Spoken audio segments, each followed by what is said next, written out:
Hey, what's up, guys? This is Andrew Smersek with Combat Art Training. Today we're going to be talking about another firearm safety myth, and that is that you need to put your rifle back on safety when you are manipulating it for a malfunction or doing a reload.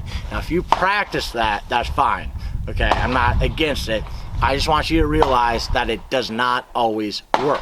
Okay, for instance, I'm holding an AK. If I need to do a reload or clear a malfunction, I need to work the charging handle. The safety blocks the charging handle. There, the charging handle can move. Here, it can't. Okay? That's simple right here with the AK. We'll talk about the AR-15 again in a second. But let's say I get a reload, right? So I shoot my rifle dry. I don't need to put it on safe. If I put it on safe, I'm not going to be able to pull that charging handle back, all right? I need to keep my finger off the trigger and manipulate the rifle in a safe manner, okay? Now, the way I like to think about it is that if my rifle goes up because I'm doing a reload or clearing a malfunction, I'm not worried about putting it back on safe, okay? If there's another reason why it goes up, it probably should be on safe. But if it's going down because I'm transitioning to a pistol, maybe it's not even because my rifle has anything wrong with it, I'm going to put it on safe, especially with an AK. With an AR-15, that doesn't always work. All right, but let's talk about AR-15s real quick. So, some AR-15s you can actually put on safe with the hammer up, but that's like, I don't know any other than the HK416, all right? So, and that was just the newest model. Maybe there's more out there.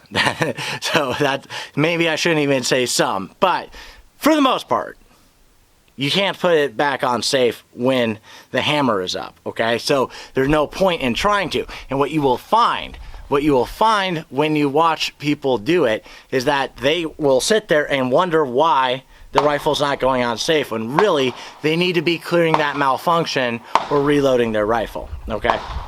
Now, if the bolt is locked to the rear and they need to do a reload, it will go on safe because that's keeping the hammer back before you get crazy in the comments. But here we have a type 2 malfunction, right? Stovepipe, failure to eject. So I'm shooting, and then all of a sudden I get this. What I'm gonna get is a click instead of a bang, all right?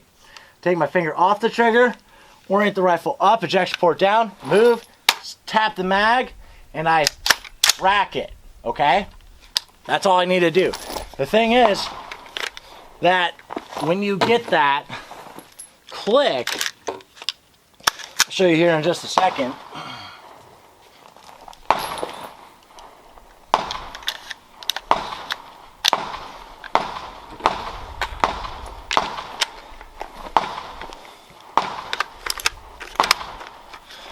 When you get that click, you cannot put the rifle on safe because the hammer's up. It will not go on safe. So what I've seen a lot is when people get a malfunction, they'll get the click and then they'll, why isn't it going on safe? When really they need to just move, tap, rack and fix it, okay? Now, other thing with this, right? This is where like lots of these techniques start to cross over, right? I'm saying to point the rifle up. Now, is there a time where you would need to keep it pointed straight or maybe pointed down? Yes, of course there's gonna be a time for that. All right, I'm not telling you to not be safe, okay? Follow the 4 firearm safety rules, that's most important. However, I think about, usually I'm on the ground level, like right now there's no one above me, right? Unless there's an airplane up there or something. But if this set of blue barrels is my buddy, and my buddy ended up moving in front of me, or for whatever reason I had to move over there, maybe there's like better cover over there, right?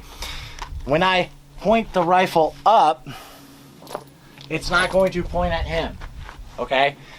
It'll be fine, it won't point at him. All right, so just consider that. All right, you can't always put the rifle on safe when you get a reload or a malfunction, okay? Depending on what the rifle is and depending on what happened. with the AK, you can put it on safe, but then you can't work the charging handle. So, just a couple things to consider, all right? Again, if you practice that or, you know, the instructors that teach that, I'm not mad about it or anything. Just recognize it does not always work, okay? Anyways, thank you guys for watching. Thank you for subscribing. Thank you for your comments that you're leaving now. Thank you especially to everyone who buys my gear, and even more than that, my students. Thank you guys so much. You guys are the best. Keep fighting communism, and remember that training saves lives.